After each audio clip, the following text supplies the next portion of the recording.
वत्तत्वं श्रीमद्भागवतस्य दर्शयामास जीवेभ्यः तं श्रीजी प्रभु भजे।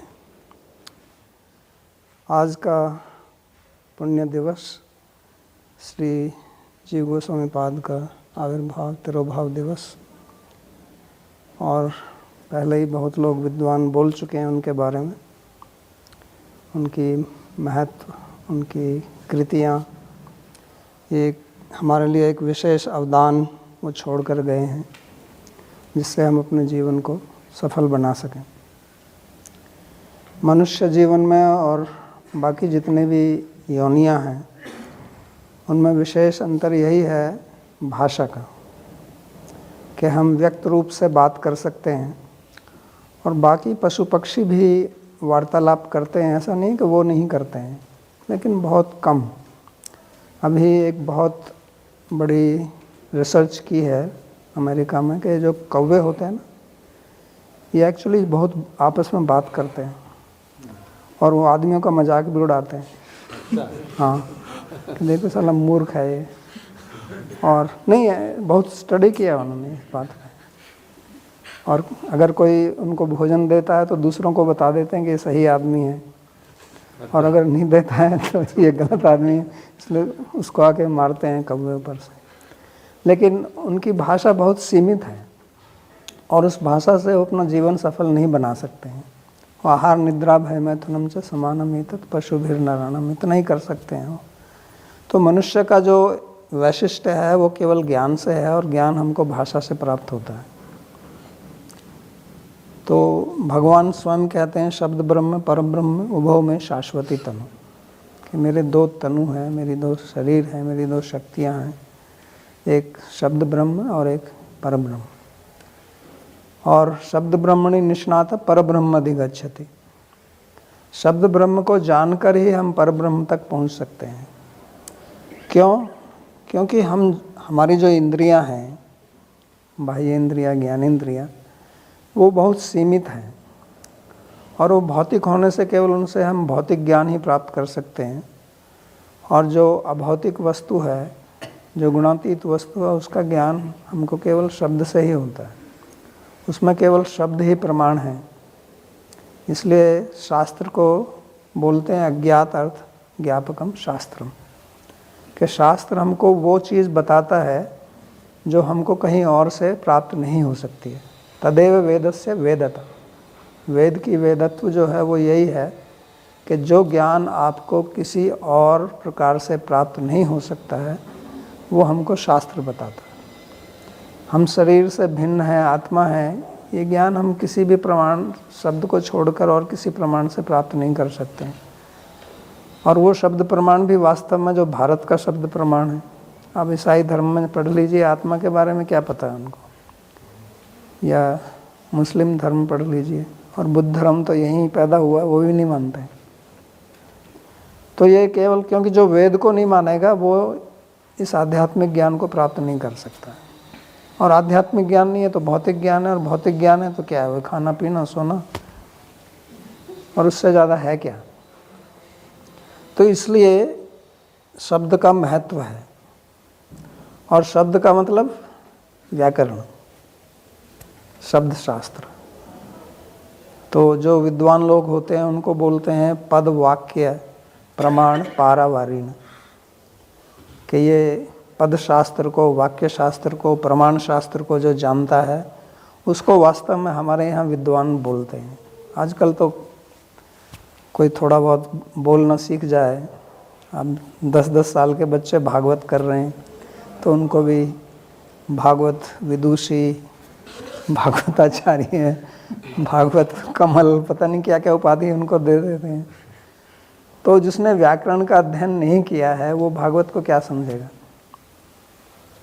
तो भागवत में तो कहते हैं ना कि आपकी विद्वत्ता की परीक्षा ही भागवत में होती है, लेकिन उसको समझने के लिए आपको व्याकरण का ज्ञान अति आवश्यक है। तो वो कहावत है ना कि यद्यपि बहुना धी से पठपुत्र व्याकरण, स्वजनो माँ भूत सकलम शकलम सकृत सकृत, कि अगर आप ज़्यादा भी नहीं पढ़ते हो, पढ़ने के लिए तो बहुत है, आप देख रहे हो ना पुस्तकालय हमारा कितने ग्रंथ हैं ये सब पढ़ने के लिए, इतना विषय है।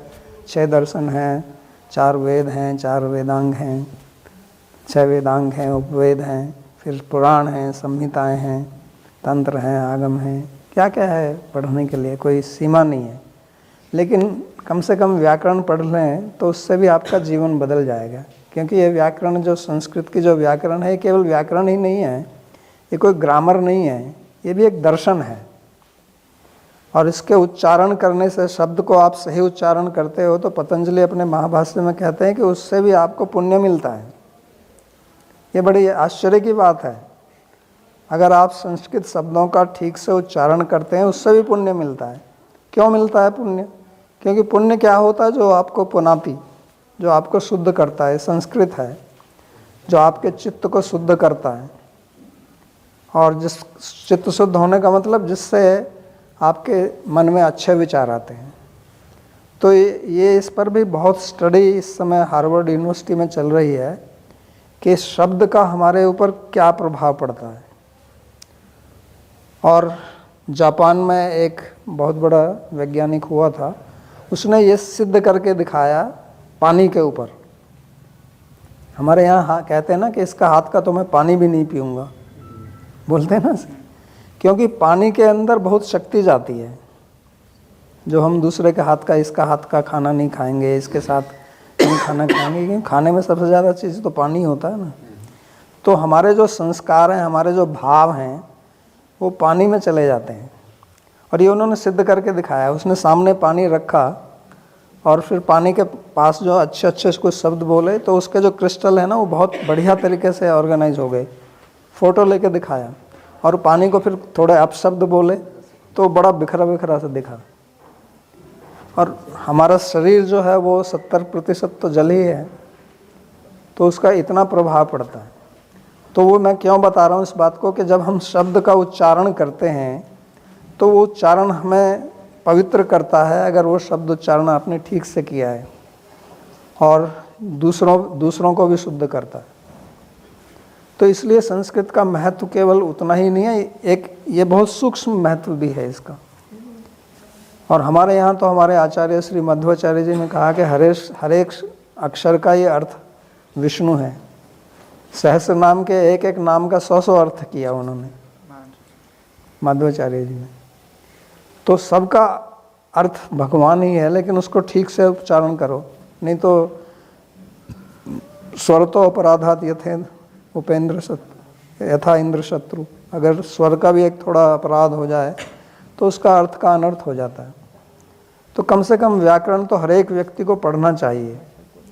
और लोग ये बात बोलते हैं कि संस्कृत पढ़ने से क्या होगा, संस्कृत पढ़ के हमको क्या मिलेगा। मतलब उनका मतलब ये है कि हमको पैसा नहीं मिलेगा। उनका कहने का मतलब ये है कि संस्कृत मिलने से, संस्कृत अगर नहीं पढ़ेंगे तो हमको पैसा नहीं मिलेगा।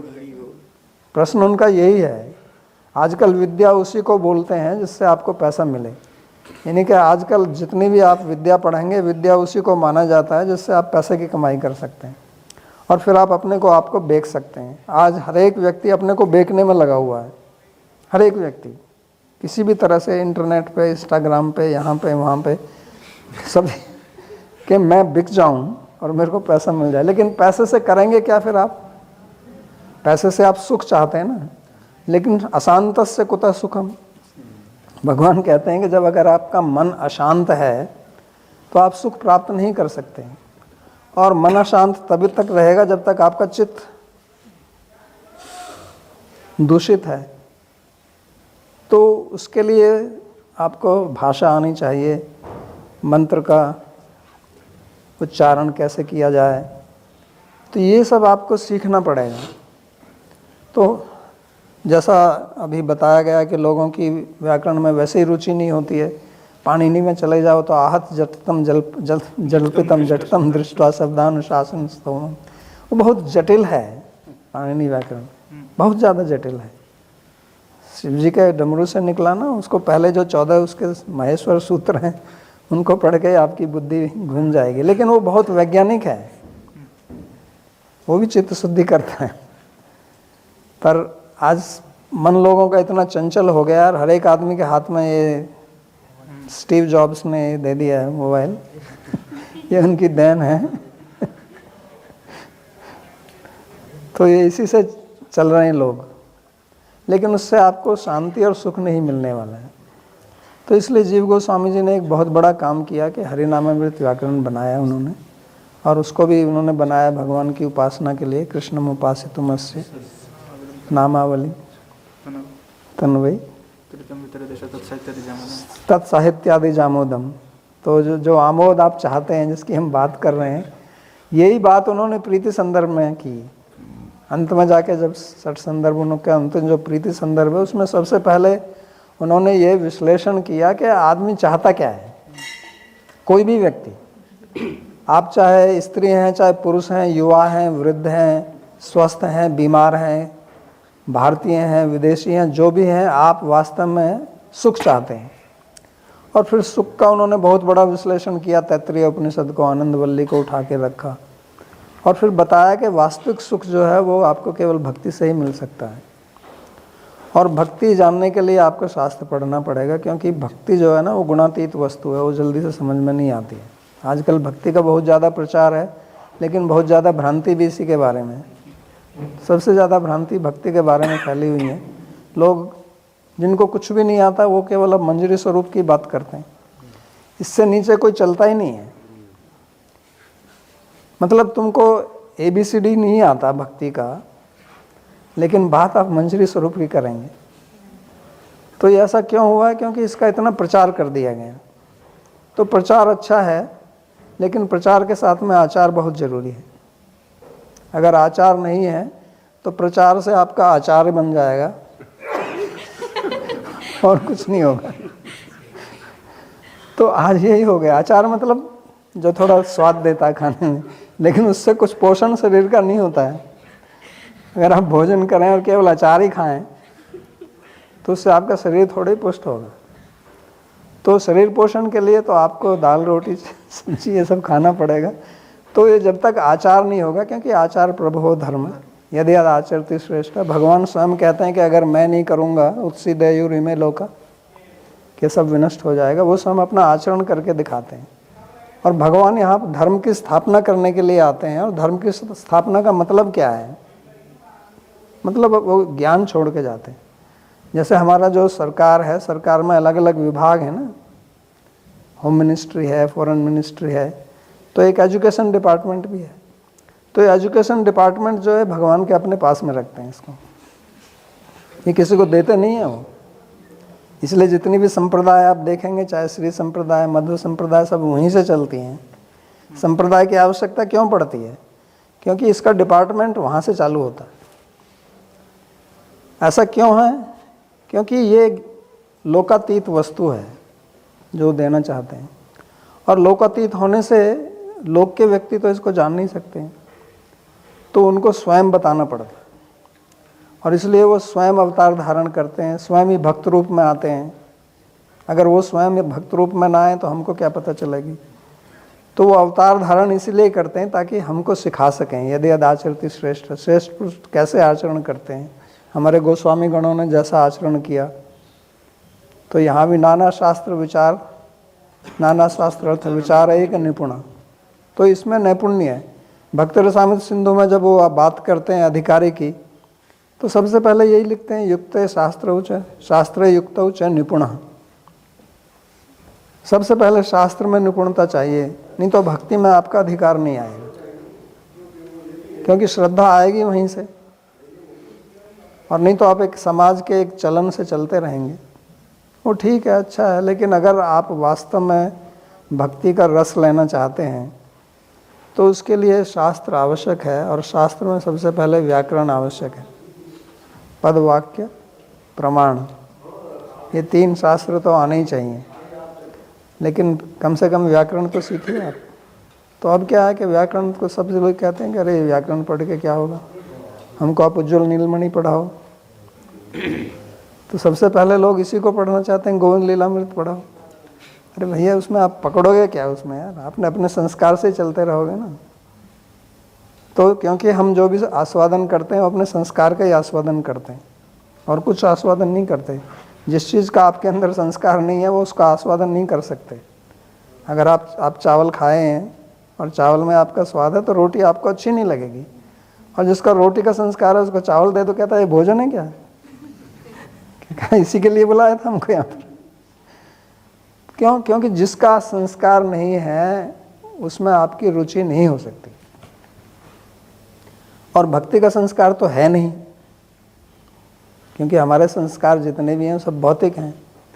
तो उस भौतिक संस्कार को हटा के अलौकिक संस्कार डालने के लिए शास्त्र की परम आवश्यकता है। और जब तक हम वो संस्कार नहीं डालेंगे तो फिर भक्ति तो एक कथा है, जिसको रूप गोस्वामी जी ने कहा ना सुदुर्लभ। सुदुर्लभ उन्होंने बताया। उर्दू सुदुर्लभ क्यों है ये? इसलिए सुदुर्लभ है, पहले तो आपकी समझ ही नहीं आएगी। तो हमारे गोस्वामी जो ने जैसा भक्ति संदर्भ है, जैसा भक्ति रसामृत सिंधु है, माधुर्य कादम्बनी है, जो भक्ति का विचार इन लोगों ने किया है ये किसी संप्रदाय में नहीं है। मैंने सब संप्रदायों का अध्ययन किया है और कर रहा हूँ अभी। ऐसा विश्लेषण कहीं पर नहीं है, सब जगह वो मिक्सचर है, पता नहीं चलता है। तो वो तो पूरा कहते हैं कि वर्णाश्रमों के बगैर भक्ति हो ही नहीं सकती है। तुम प्रपत्ति हो जाओ श्री संप्रदाय में, लेकिन भक्ति नहीं कर सकते। भक्ति होने के लिए आपको वर्णाश्रम में होना पड़ेगा, लेकिन हमारे यहाँ इन्होंने कहाँ कहाँ से भागवत में कहा सपचतो गरीयम वर्तते नाम तुभ्यम जिह्वाग्रयस्य। तो जिसकी जीभ पे भगवान का नाम है वो स्वपच भी हो तो सबसे श्रेष्ठ है। तपस्ते पूर्व, उसने सब कुछ तपस्या कर लिया, सब तीर्थ कर लिए। तो ये बात जल्दी से समझ में नहीं आती है, कहते रहते हैं, हम भी कहते रहते हैं इस तरह से, लेकिन उसका अर्थ क्या है तो उसके लिए अध्ययन करना परम आवश्यक है। तो हमारे गोस्वामी लोगों ने कितना प्रयास किया, आप अंदाज़ा लगाइए। अभी तो आप यहाँ बैठे हुए हैं आराम से, जब यहाँ कुछ भी नहीं था उस समय ये पुस्तकें लिखना, बाकी जितने भी आचार्य हुए वो कहीं अच्छी जगह पर थे, चाहे वो श्रीरंगम था या उडुपी था या कहीं था, लेकिन ये गोस्वामी लोग यहाँ जंगल में बैठे हुए थे। यहाँ कुछ भी नहीं था, खाने का कोई इंतज़ाम नहीं था, जमुना थी केवल, ठंडी हवा, और गर्मी फिर इतनी पड़ती है। अब आप ये अंदाज़ा लगाइए कि यहाँ जब गर्मी पड़ती है उस समय मच्छर कितने होते हैं बरसात के समय। तो अभी तो आप अपनी मच्छरदानी लगा के सो जाओ या एसी में बैठ जाओ, उस समय वो मच्छरों से कैसे बचते थे, रात को कैसे सोते होंगे। बिजली नहीं थी, कोई इस प्रकार का पंखा नहीं था, और उसमें बैठ के पुस्तक लिखना। और पुस्तक लिखने का मतलब ये थोड़ी कि अपने यहाँ से नकल करके वहाँ से नकल करके पुस्तक लिख दिया, वो विश्लेषण करना। और इतने सारे ग्रंथ वो कहाँ से वो लाए, मध्वाचार्य के ग्रंथ उड़ीसी पर लाओ, उनके श्रीरंगम से लाओ, उनको ग्रंथों को ऐसा तो था नहीं कि लोई बाजार जाके आप जो है रास बिहारी लाल से पुस्तक खरीद लो, ऐसा तो नहीं था ना। और या तुम दिल्ली चले जाओ, मोतीलाल बनारसी दास के यहाँ मिल जाएगी आपको, तो ये तो सब था नहीं उस समय।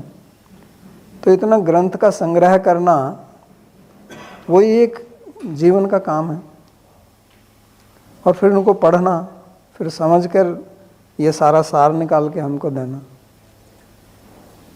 तो ये हम इनके कितने आभारी हैं। और हम बोलते हैं कि हम रूपानुगा हैं, लेकिन रूप गोस्वामी का ग्रंथ नहीं पढ़ेंगे। लोग बहुत बोलते हैं मैं रूपानुगा हूँ, मैं रूपानुगा हूँ। भाई तुमने कुछ पढ़ा है उनका? तो काहे का रूपानुगा हो तुम? यार जब तुमने किसी का उनका ग्रंथ नहीं पढ़ा है तो आप उनके अनुगा कैसे हो जाओगे? किसी का अनुगा होने के लिए उनका हार्द तो समझना पड़ेगा ना, हृदय में क्या है उनके, और वो उनके ग्रंथों से पता चलेगा। तो उसका गूढ़ अध्ययन करना पड़ेगा। तो इसी के लिए हम श्री जीव गोस्वामी प्रभुपाद के बहुत आभारी हैं कि उन्होंने काव्य, दर्शन, व्याकरण, हर चीज़ में उनकी गति है। लीला ग्रंथ, ऐसा मतलब कोई विषय नहीं है जिस पर उनकी लेखनी नहीं चली हो, और सब अप्रतिम है। गोपाल चंपू कितना विशाल ग्रंथ है, और भी चंपू मैंने देखे हैं, कोई इतना बड़ा चंपू किसी ने नहीं लिखा है। और उसमें भगवान की लीलाओं का कितना विश्लेषण करके वो लिखते हैं। तो एक एक अलौकिक उनका ग्रंथ है, अलौकिक उनकी प्रतिभा है। तो हम प्रार्थना करते हैं उनसे कि कुछ कण हमको भी मिल जाए उनकी कृपा के, हमारी मोटी बुद्धि में भी थोड़ा घुस जाए कुछ, ताकि हमारा भी जीवन सफल हो। तो यही हमारी कामना है। आप सभी को धन्यवाद। आप के ग्रंथों का अध्ययन कर रहे हैं, ये हमारी प्रसन्नता है और ये हमारे जीवन की सफलता है। जय श्री जीव गोस्वामी प्रभुपाद की जय।